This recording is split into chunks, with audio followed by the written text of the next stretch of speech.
Abra sua Bíblia em Tiago, capítulo 1. Nós vamos ler o versículo 2, 3 e 4. Tiago 1, versículos 2, 3 e 4. Meus irmãos, considerem motivo de grande alegria o fato de passarem por diversas provações, pois vocês sabem que a prova da sua fé produz perseverança. E a perseverança deve ter ação completa, a fim de que vocês sejam maduros e íntegros, sem lhes faltar coisa alguma. Que o Senhor nos abençoe no estudo da sua palavra. Amém? Queridos, tem textos na Bíblia que só estão na Bíblia porque foi o Senhor que mandou e o Espírito Santo que inspirou. Porque se dependesse da vontade do homem, eles não estariam. E eu creio que Tiago é um dos que está porque o Senhor que orientou Tiago assim escrever. Porque tem alguns textos que falam de lutas, provações, angústias, que, sejamos sinceros, não nos alegra muito. Não nos alegra muito. Mas o resultado deles é bênção nas nossas vidas. Então, Tiago é um desses textos aí que, se fosse da vontade humana, não estaria escrito, não estaria numa carta, não estaria numa instrução. Tem de bom ânimo passar por diversas provações, tem por motivo de grande alegria passar por diversas. Nós gostamos mais de textos como Salmo 91, não é? Que fala do descanso. Lembra lá do Salmo 91? Tem transcrito aqui: aquele que habita no abrigo do Altíssimo e descansa à sombra do Todo-Poderoso. Versículo 2: pode dizer ao Senhor: tu és o meu refúgio, a minha fortaleza, o meu Deus em quem confio. Versículo 3: ele o livrará do laço do caçador e do veneno mortal. O que você prefere? Momento sincerão. Tiago 1, que fala ali da provação, ou você prefere Salmo 91, versículo 1, que fala do descanso, falar da sombra? Você prefere provação ou sombra e descanso? Se fosse você, escrevesse aquelas na sombra, no descanso, e colocaria até mais, sombra e água fresca, né? Você colocaria isso na sua versão aí. Tanto é que pessoas gostam muito mais do Salmo 91, porque você já entrou em alguma casa que tinha uma Bíblia exposta assim no aparador ali, sabe aquelas Bíblias bonitas que as pessoas... Você nunca achou uma Bíblia aberta em Tiago capítulo 1. Mas e em Salmo 91? Muitas, sim ou não? Na minha casa, quando eu era jovem lá em Campinas, melhorar essa frase, depois a gente edita, é ao vivo, não vai dar para editar. Quando eu tinha um pouco menos de idade, ainda sou jovem, mas quando eu tinha um pouco menos de idade, lá em Campinas, tinha uma Bíblia linda lá no aparador, no hall de entrada da minha casa. Quando eu era solteiro, adivinha qual salmo estava ali, qual texto estava aberto? Salmo 91. A Bíblia até empoeiradinha lá, naquela época, a Bíblia era um enfeite, para mim pelo menos era um enfeite. Mas nós não vemos as pessoas abrirem o Tiago capítulo 1. Vamos nos inspirar esse dia aqui, falando de grande provação, não é? São textos que, se fosse para nossa vontade, a gente pularia. Lembra lá de João, que o Senhor fala em João capítulo 16, 33. Ele fala que no mundo nós teríamos o quê? Aflições. Mas que nós deveríamos ter um bom ânimo. Um bom ânimo. O Senhor fala de aflições, o Senhor fala de luta, o Senhor fala de provações. A Bíblia é cheia de grandes promessas, de conquistas, mas também a Bíblia é cheia de instruções a respeito de algumas coisas não tão agradáveis, não tão confortáveis que nós passaríamos aqui na terra. Agora, embora não seja assim tão confortável, esses textos nos instruem e são importantes para a minha vida e para a sua vida. Exatamente sobre Tiago, quando Tiago fala a respeito de passar por provações, e não são poucas, né? Porque ele fala são diversas. Na versão que eu estou lendo aqui na NVI, passarem por diversas provações. Qual o benefício? Qual o benefício há na prova? Uma vez, a minha filha estava... Existe prova na escola. Não deveria ter. Nós deveríamos ter a lição, a matéria e vida que segue, né? Ninguém gosta. Você ficava animado quando chegava lá no tempo da escola, na faculdade? Ai, que bênção, estamos na semana de prova. Claro que não. Se você é um dos desses, eu preciso orar por você ou orar por mim, porque eu não era assim. Eu, se pudesse fugir da prova, eu fugiria. Mas a prova, ela tem um significado, ela tem uma importância, e principalmente no que a palavra de Deus diz. Quais são os benefícios da prova? Eu quero passar 2 para você. Poderemos ter, não vai ser um estudo exaustivo, tem muitos benefícios, mas eu quero compartilhar apenas 2. O primeiro, porque quando nós estamos passando por provações, quando nós estamos passando por lutas, isso testa a nossa fé. Isso testa a nossa fé. Testa o nosso amor ao Senhor. Porque você está ligado ao Senhor e porque você busca o Senhor. Só porque Ele pode te abençoar, Ele pode te abençoar, inclusive Ele quer te abençoar. Mas quando chega a prova, qual é a sua expressão para Deus? Na verdade, nem aquilo que você expressa externamente, mas aquilo que está no seu coração, lá no mais profundo da sua alma. O que o seu coração expressa para Deus quando chega a prova? É um teste, a prova é um teste da nossa fé, do nosso apego ao Senhor, do nosso amor ao Senhor. Porque, querido, quando está tudo indo muito bem, embora tem muitas pessoas que não estão indo tudo bem, ainda se afastam do Senhor. Mas quando está indo tudo bem, é muito mais fácil levar a vida e estar apegado ao Senhor. Mas quando vem a prova, você está caminhando com Deus, você está firmeza com Deus, você tem cumprido, tem pelo menos tentado obedecer. E aí chega uma prova. O que o seu coração expressa? Quantas pessoas eu já ouvi: eu acho que Deus não me ama, Deus esqueceu de mim, ficou emburradinho com Deus. Já ficou emburradinho com Deus, irmão? Já ficou, irmã, emburradinha? Fez biquinho, beicinho? Pelo amor de Deus. Então quando Deus abençoa, glória a Deus, aleluia. Mas quando Deus traz a prova, aí é beicinho, é choro. Acha que Deus se esqueceu, reclama com Deus, murmura. Você acha que a murmuração agrada o coração de Deus? Você que tem filho, você deve imaginar o coração de Deus. Por exemplo, você abençoa seu filho, e de repente você dá um não para ele. Você tem seus motivos, ou um ainda não. Às vezes é um não definitivo, e ponto, acabou. E às vezes é um ainda não, agora não. Se seu filho emburra, conhece essa palavra emburra no grego, né? Tem no dicionário grego a palavra emburra, depois eu posso passar para você. O seu filho emburra, fica chateado, vira as costas para você, fala que você não ama. Já pensou se o filho virar para você mediante um não, uma negativa sua, ele falar assim: então você não me ama?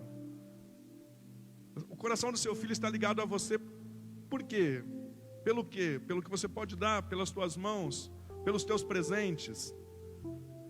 Então, esse vínculo é muito frágil entre seu filho e você. Não é um verdadeiro amor, é um relacionamento de me dar. Me presenteia. Se você me presentear, eu vou estar junto com você. Agora, se você decidir não entregar aquilo que eu quero, aquilo que eu acho que eu mereço, os meus sonhos, os meus projetos, eu quero uma vida tranquila. Eu não quero provação, eu não quero negativas, eu quero só me abençoe. Muitas vezes nós nos comportamos como crianças mimadas. E a aprovação é um teste, é uma prova mesmo. É um teste para saber como está o nosso coração. Ei, você não pode se relacionar com Deus só pelo que as mãos dele podem te dar. Você tem que se relacionar com Deus pelo que Ele é. Pelo que Ele é. O Deus Todo-Poderoso. Que se Ele decidisse tirar todas as promessas da Bíblia e deixasse apenas uma para mim e para você, a promessa de nós irmos para o céu, para a eternidade, pensa num lucro que nós já estaríamos. Poderíamos passar por todas as provas, mas que o lugar no céu estivesse assegurado para nós como está, meu Deus, isso já basta. Então eu não posso me relacionar com Ele pelo que Ele me dá, mas pelo que Ele é. E a prova, ela testa o meu relacionamento, ela testa a minha fé. Qual tipo de fé você tem? A Bíblia diz, em Hebreus capítulo 11, versículo 6, que sem fé é impossível agradar a Deus. Porque quem dele se aproxima, precisa que crê, ele existe e é galardoador daqueles que o buscam. Mas que tipo de fé? Acreditar que Ele existe, mas a fé que mais agrada a Deus é a fé que nos leva a cumprir a sua palavra, estar ligado a Ele pelo que Ele é, não pelo que Ele pode nos dar. Amém? Então o primeiro benefício da provação é testar a nossa fé. Quão grande é a sua fé? Amém? Que sua fé esteja beleza e não aí vacilante, em nome de Jesus. Bom, segunda coisa, que a bênção da aprovação é que a aprovação é pedagógica. Ela nos ensina. Há grandes ensinamentos na aprovação. Se você quer ser ensinado, muitas vezes você precisa passar por prova. E na prova nós temos muito mais ensinamentos do que nas vitórias. Quando tudo vai muito bem, nós corremos o risco de ficar entorpecidos pelo bem-estar. E não ter tantos ensinamentos com as vitórias. Mas quando chega a prova, se nós deixarmos, nós recebemos muitos ensinamentos. E um dos maiores ensinamentos que a prova pode nos dar é sermos perseverantes. Ela nos ensina a perseverarmos. Se nós deixarmos, a prova produz um grande ensinamento, se nós deixarmos, que é criar a perseverança em mim e você. Na igreja, a igreja é cheia de pessoas de fé. Cada um que chega na igreja aqui para um culto tem um nível de fé. Você mesmo está na sua casa, você tem fé. Você ligou aí seu smartphone, seu tablet, sua televisão, porque você tem fé. Não é possível que você tenha ligado para outra coisa. Um nível de fé você tem. A fé não é tão difícil de achar, mas a perseverança não é de rodo que a gente encontra. Mas ela é importante ter. Na verdade, é fundamental ter. A perseverança é fundamental você ter. Não é só importante, é fundamental que você seja perseverante. Agora, a perseverança, ela é criada na oposição. É na prova que nós somos forjados para sermos perseverantes. Olha, eu vou te dar alguns benefícios de ser perseverante. Perseverante não é aquele molenga. Já viu crente molenga que se abate por qualquer coisa? Aquele que desiste rápido. No primeiro obstáculo, para. A prova produz, tira essa moleza, essa passividade. A prova produz isso. Isso é um caráter de uma pessoa perseverante.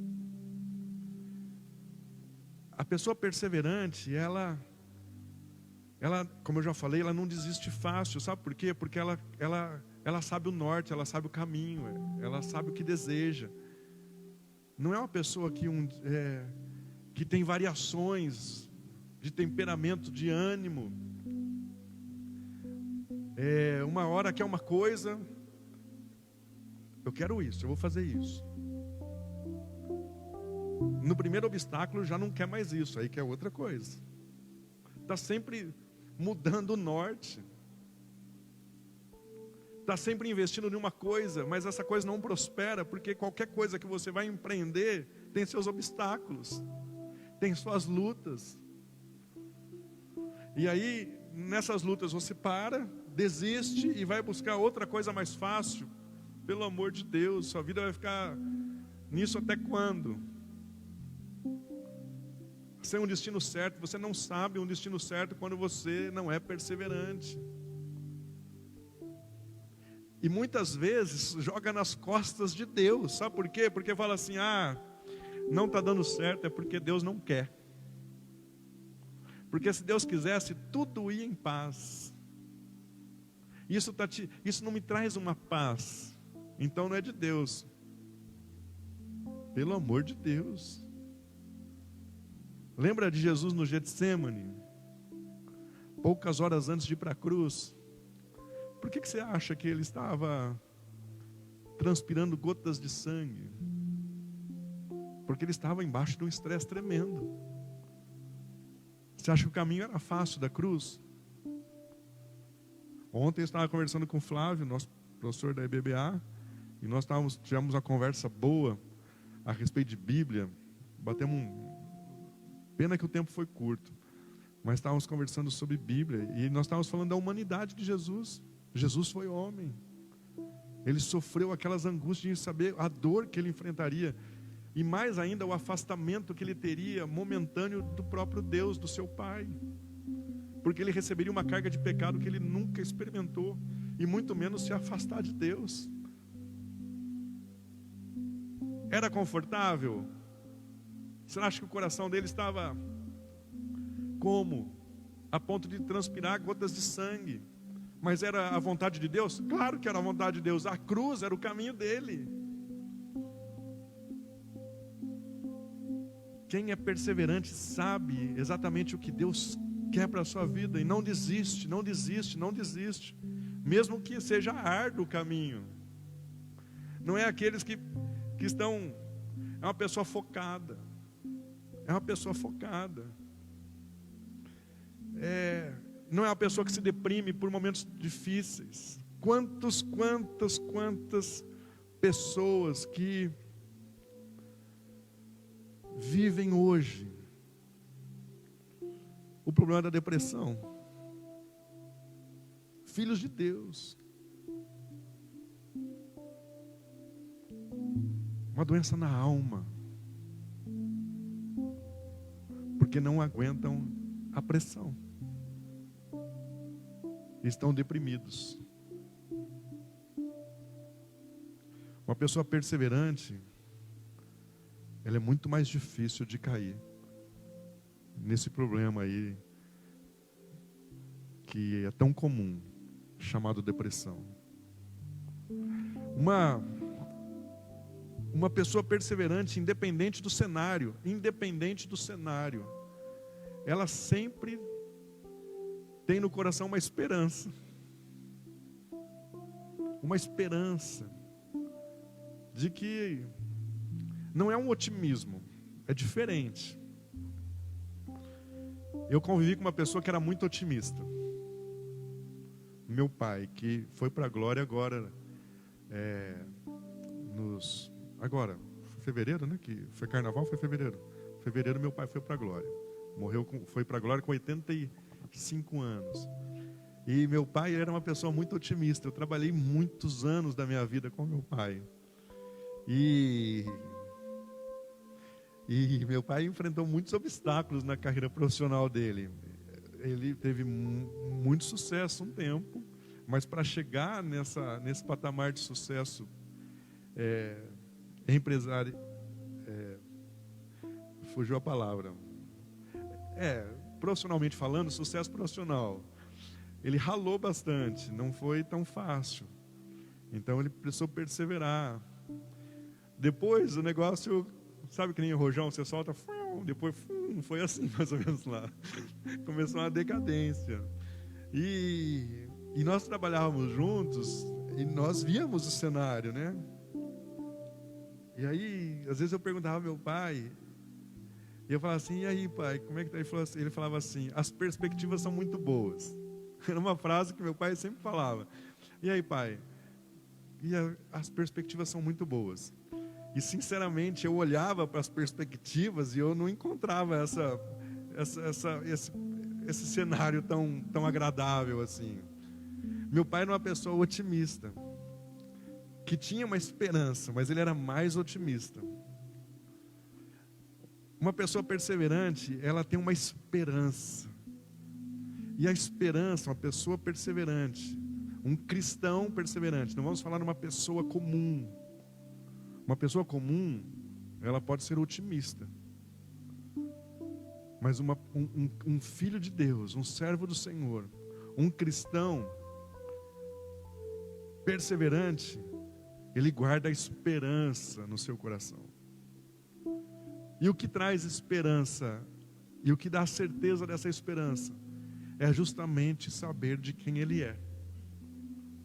Nós somos de Deus. Nós somos de Deus. E se eu estou guardado em Deus, eu tenho esperança. E mesmo que seja o pior cenário,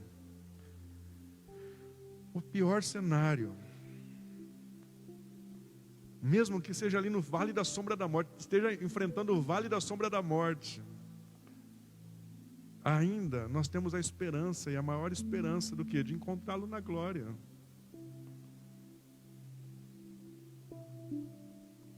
Uma pessoa perseverante, ela é cheia de esperança. A chama da esperança está sempre acesa no seu coração, independente do cenário.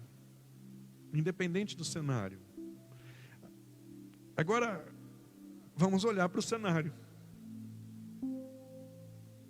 Vamos olhar o que o mundo tem vivido, que parece que agora nos despertou. Mas nós já deveríamos estar atentos há muito tempo. Porque agora a igreja se despertou, porque os comércios fecharam, muitos hospitais aí estão com problemas, há um risco de uma contaminação, algumas incertezas. Esse é o cenário. Mas e como está nosso coração? Como é que está a nossa fé diante desse tempo de provação? Como tem sido, o que tem sido a minha boca, o que tem saído da minha boca, o que tem expressado o meu coração para Deus? E meu ânimo? Como é que está meu ânimo nesses dias de provação? Será que você e eu estamos mais tendendo a dar seta para a direita e falar, vou parar, não estou aguentando? Ou será que você continua aí focado, esperançoso, mediante esse cenário de luta e provação? Como tem sido a sua atitude? Não é aquilo que você expressa, porque muitas vezes nós nos comportamos como atores. Não é aquilo que eu expresso para você, mas aquilo que eu expresso para Deus. Porque para você eu posso ser um ator, mas para Deus não. Eu não posso interpretar um papel de perseverante, de um homem cheio de fé, diante de Deus, porque Deus não cai nessa. Então lá no mais profundo do seu coração, como está a sua alma? E como está seu ânimo? Tiago diz que nós deveríamos estar com grande alegria. Não sei o que estou falando, vai brigar com o Tiago. Ou vai brigar com o Espírito Santo, que inspirou ele a escrever isso. O Senhor está falando que nós deveríamos ter um grande motivo de alegria. De grande alegria. Se nós deixarmos Deus trabalhar no nosso coração. Eu vou abrir um texto com você, que está aí pertinho. Tiago, é vizinho aí. Vizinho de muro. Desculpa, é Hebreus, vizinho de muro de Tiago. Pula umas páginas para trás aí. Hebreus capítulo 10. Abra lá. Hebreus. Qual que era o contexto da carta aos Hebreus? Que nós não sabemos ao certo, não dá para cravar quem foi o autor. Mas a carta aos Hebreus foi escrita durante a diáspora, sabe o que é isso? Foi quando os hebreus estavam sendo perseguidos. Da grande perseguição. E aí houve um corre para tudo que é lado. Os hebreus se espalharam, porque estavam sendo muito perseguidos. E estavam correndo risco de vida, por isso que correram. Agora olha só, Hebreus capítulo 10, versículo 32. A Bíblia diz assim: lembrem-se dos primeiros dias, depois que vocês foram iluminados, quando suportaram muita luta e muito sofrimento. Algumas vezes vocês foram expostos a insultos e tribulações. Em outras ocasiões, fizeram-se solidários com os que assim foram tratados. Vocês se compadeceram dos que estavam na prisão e aceitaram alegremente, olha só,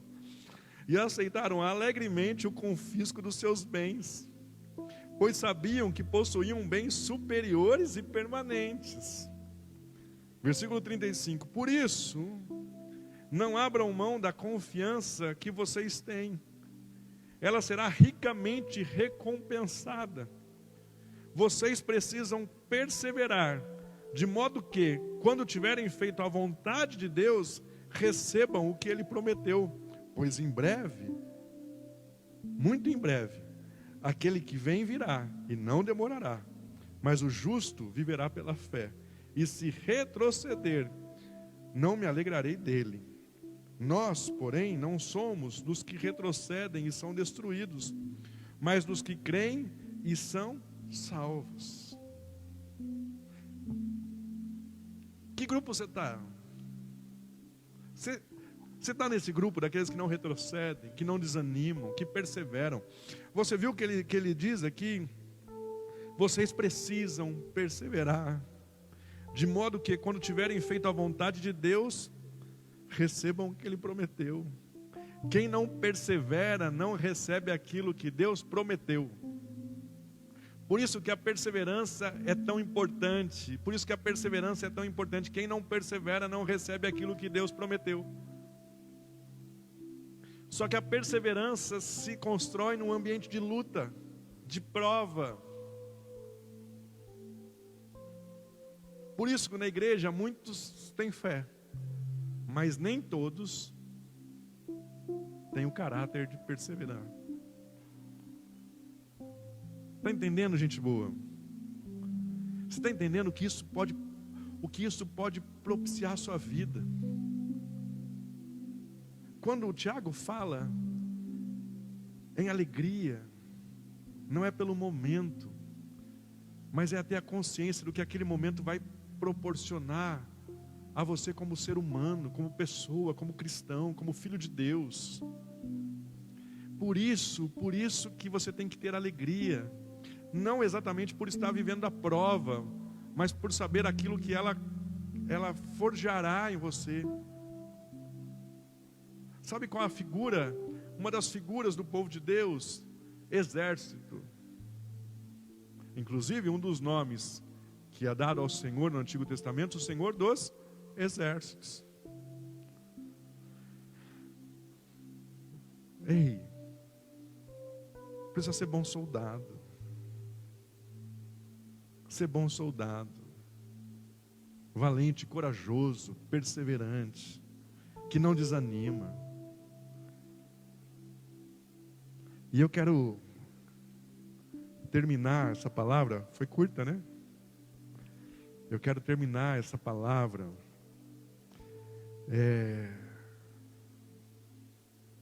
falando para você a respeito desse momento que nós estamos vivendo, que é um tempo de grande provação, como o Tiago fala, e um tempo também de aflições, como o próprio Senhor fala em João. E nós temos a tendência nesse tempo de ficar olhando muito para a guerra, para a luta. Se o ministério quiser já se posicionando, nós temos a tendência nesse tempo de ficar olhando muito para a guerra, muito para a luta, muito pro obstáculo, muito para os desafios, para as incertezas. Não é um tempo de fazer isso. Não é um tempo de fazer isso. Eu assisti um filme esses dias de quarentena. A gente aproveita e assiste alguns filmes, né? E era um filme que eu queria ter assistido no cinema, mas eu não consegui. Depois que a gente é pai, a gente vai assistir muito desenho, muita coisa, mas os filmes que a gente gostava de assistir, a gente não consegue mais ir no cinema. Quando a gente vai no cinema, a gente acaba indo ver o que os filhos gostam. E teve um filme que eu queria ter assistido, que foi ganhador de Oscar e tal, e o nome é 1917. Assistiram já? Serginho, não. Mas você lembra, já era nascido? Não, em 1917 não, nasceu em 24. Nasceu um pouquinho depois. Nada, Serginho é meninão. 1917 é o título do filme, que passa um cenário de guerra, a Primeira Guerra Mundial. A Primeira Guerra Mundial. E o que é o contexto do filme? E eu comecei a assistir, porque eu gosto desse tipo de filme, mas depois Deus foi começando a ministrar na minha vida a respeito daquele filme e algo que tinha naquele filme. Então, ali estão os aliados, num grande fronte de batalha, e há uma informação.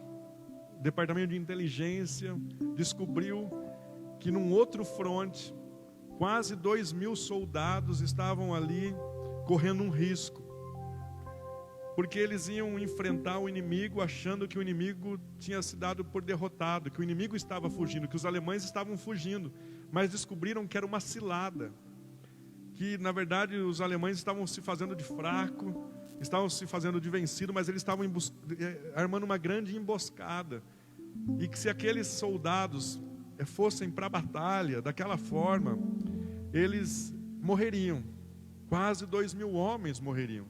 Então levantam ali 2 meninos, 2 jovens cabos, e entregam uma mensagem para ele, no outro fronte, o fronte que soube dessa informação. Eles levantam esses 2 meninos e dão para eles quase uma mensagem, uma missão suicida, porque eles teriam que andar muito tempo, era um percurso muito grande, e cheio de riscos e cheio de perigos. Com o exército alemão, eles teriam que enfrentar, teriam que passar por alguns momentos desafiadores. E em alguns momentos, à luz do dia, que eles não poderiam esperar, porque se esperassem, o exército podia sofrer. E aí esses 2 meninos pegam essa mensagem e vão com coragem, desafiar esse cenário, para entregar essa mensagem que poderia salvar a vida de quase 2.000 homens. E pode estar parecendo estranho para você, se não sabe onde isso vai dar, né? Como é que isso pode linkar com a palavra de Deus? Mas Deus usa esses momentos para falar ao meu coração. E eu entendo, querido, que nesse cenário de guerra que nós estamos vivendo, de lutas, de desafios, não é tempo de nós ficarmos olhando para a batalha. Aqueles meninos, eles deixaram de olhar para a batalha e se concentraram na mensagem. E que aquela mensagem deveria ser levada, porque aquela mensagem salvaria e preservaria aquelas vidas.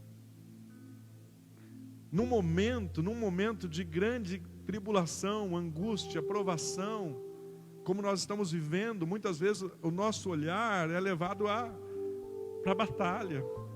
Mas quando na verdade nosso olhar deveria estar para a mensagem, para a palavra de Deus, para a palavra que Ele nos orienta, que nos conforta, que nos dirige e que certamente vai nos preservar. Então, você aí na sua casa, tira o olho e tira o coração da luta e da batalha. Coloca o seu coração e os seus olhos na mensagem, na palavra. Porque se ela dirigir a sua vida, você vai ser preservado. Pode ser desafiador, mas certamente Ele vai te preservar. E o final do filme, não posso falar, senão você não vai assistir depois e o YouTube vai ficar chateado comigo. Assiste lá que você vai saber o que aconteceu. Amém, gente boa? Como é que está seu coração? Como é que está a sua fé?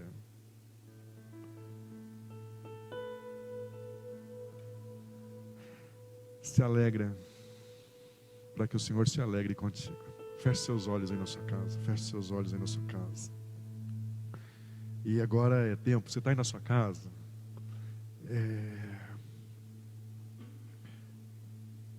É um ambiente ideal. Porque às vezes você de repente está na igreja, perto de alguns irmãos, e você tem medo de rasgar o seu coração e se expor. Mas aí no ambiente da sua casa, você pode ter a liberdade de rasgar o seu coração a Deus e tirar qualquer capa de um personagem, porque isso não combina com você e Deus não se alegra com isso. Então, em nome de Jesus, você vai rasgar o seu coração para Deus.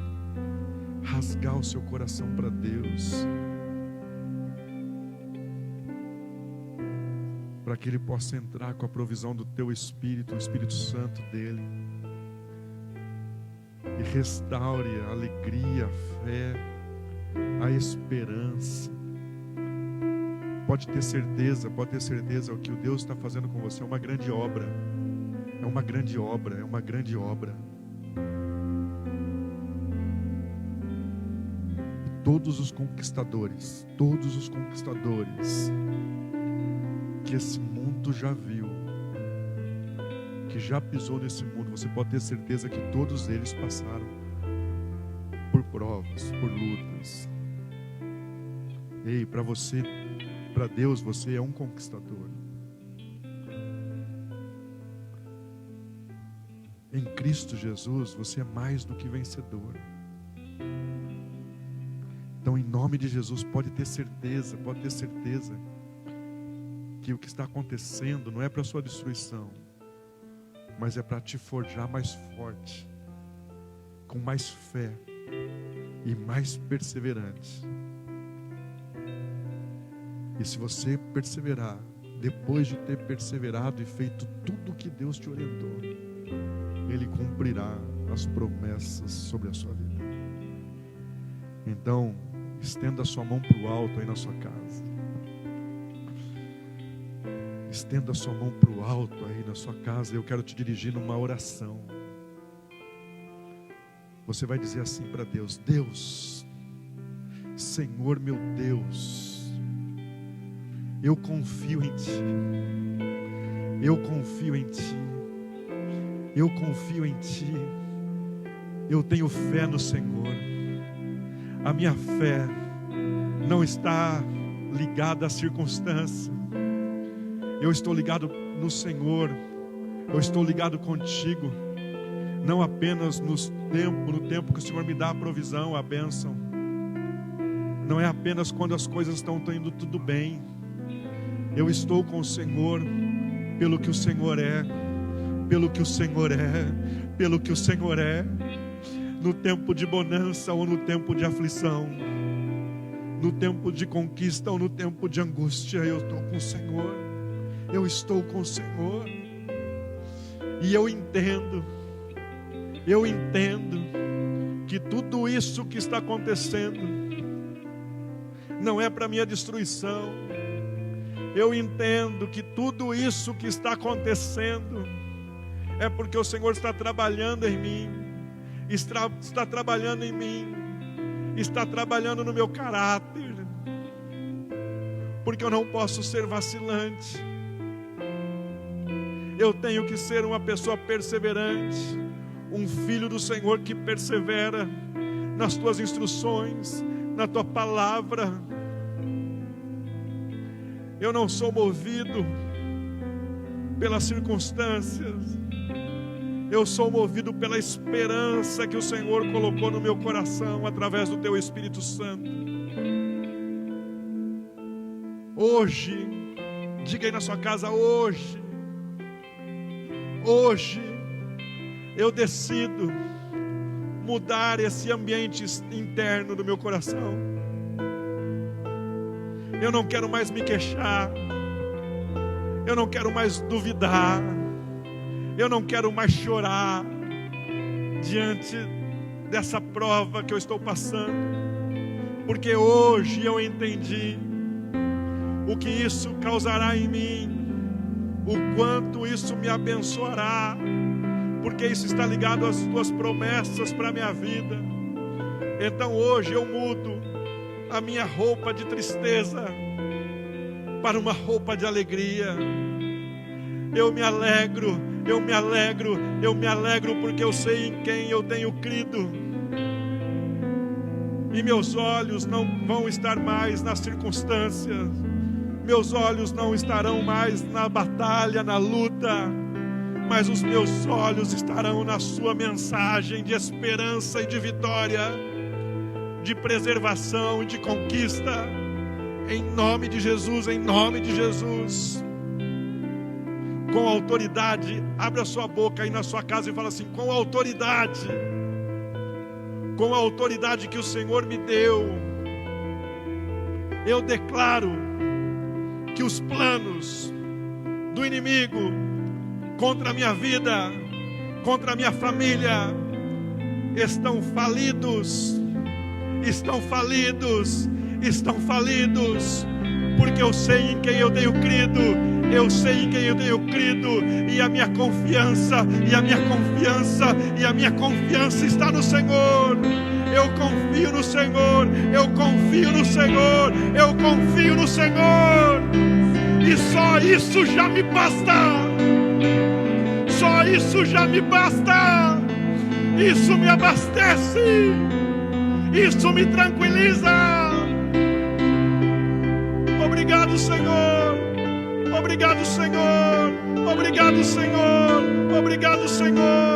Louvado seja o nome do Senhor. Abra sua boca e fala: obrigado, Senhor. Louvado seja o teu nome, Senhor. Eu confio no Senhor. Nós confiamos no Senhor, em nome de Jesus. Amém e amém. Amém e amém. Vamos louvar esse Deus tão lindo que nós servimos.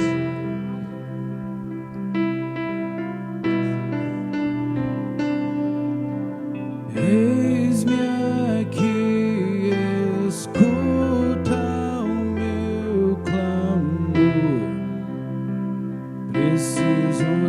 tanto te contar os meus medos, meus segredos.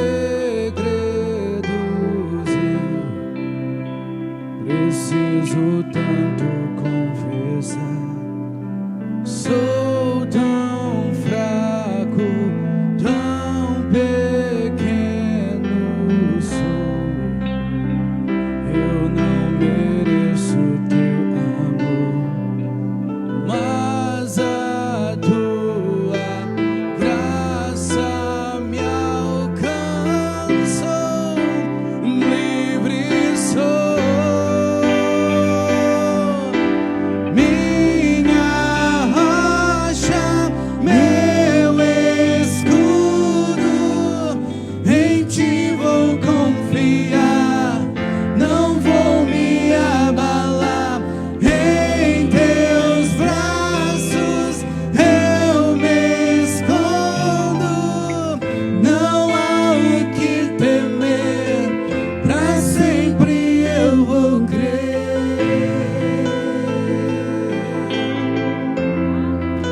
Em ti, Jesus.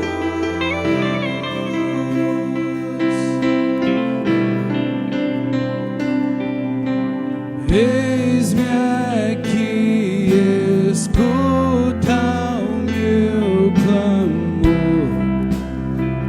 Preciso tanto te contar os meus medos, meus segredos. Eu preciso hoje confessar. Sou tão fraco, tão pequeno sou. Eu não mereço teu amor, mas a tua graça me alcançou. Livre sou. Minha rocha, meu escudo, em ti vou confiar, não vou me abalar. Em teus braços eu me escondo, não há o que temer, pra sempre eu vou crer. Minha esperança está em ti, eu creio. No teu amor não há temor, eu creio. Meus inimigos cairão, eu creio. No Deus do sobrenatural, eu creio. Minha esperança está em ti, eu creio. No teu amor não há temor, eu creio. Meus inimigos cairão, no Deus do sobrenatural, eu creio. Minha rocha, meu escudo, em ti vou confiar, não vou me abalar. Em teus braços eu me escondo, não há o que temer, pra sempre eu vou crer.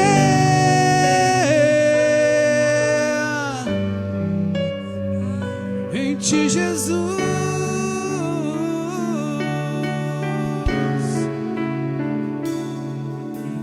Aleluia, aleluia, aleluia, aleluia. Confiamos no Senhor, confiamos no Senhor. Amém, amém. Puxa, nós só vamos nos ver agora à distância só no sábado, não é? Dia sábado é culto dos jovens. Então esteja se preparando aí para as 19h30, um pouquinho antes, né? Nós começamos um pouquinho antes para você ir se preparando. mas às 19h30 estaremos ligados aí no culto dos jovens, amém? E eu quero agradecer, eu preciso agradecer a Deus, porque nesse tempo, querido, que nós estamos vivendo, você não está participando de algumas coisas aqui na igreja, mas há um povo tão fiel e tão comprometido, que tem investido seu tempo aí, mais até do que normal nos cultos presenciais. O pessoal que nem aparece, né? Lá da mesa, do som, da iluminação, os meninos são gente boa demais. Os pessoal da gravação, né? Nosso Joboninho, tá aí, sempre aí disposto. O pessoal do louvor, não só esses que estão aqui hoje, mas todos aqueles que fazem parte desse ministério. Queridos, olha, eu sou tão grato a Deus. As meninas da dança, sou tão grato a Deus por Deus me plantar para servi-lo numa igreja de pessoas que têm o coração disposto a servir. Que coisa boa, que coisa boa. E a minha palavra para esses que estão servindo é que o seu trabalho no Senhor não é em vão. Paulo fala isso. Por isso vamos perseverar e sempre abundar na obra do Senhor. Amém? Há algo especial para todos que estão servindo nesse tempo. Pai, muito obrigado. Obrigado por esse tempo de poder compartilhar a Tua palavra. Nós daqui a pouco vamos nos desconectar das redes sociais, mas nós não queremos nunca nos desconectar do Senhor. Em nome de Jesus, que nós estejamos sempre bem ligados, ajustados ao Senhor. Nos dê um término de semana abençoado. A todos que estão ouvindo ou ouvirão essa mensagem, que o Senhor abençoe, que o Senhor os guarde, e que a graça do nosso Senhor e Salvador Jesus Cristo, o amor de Deus, a comunhão e a consolação do Espírito Santo sejam sobre todos vocês hoje e eternamente, em nome de Jesus. Amém e amém. Fica na paz. Galera aqui vai continuar louvando um pouquinho mais o Senhor. Deus abençoe em nome de Jesus. Minha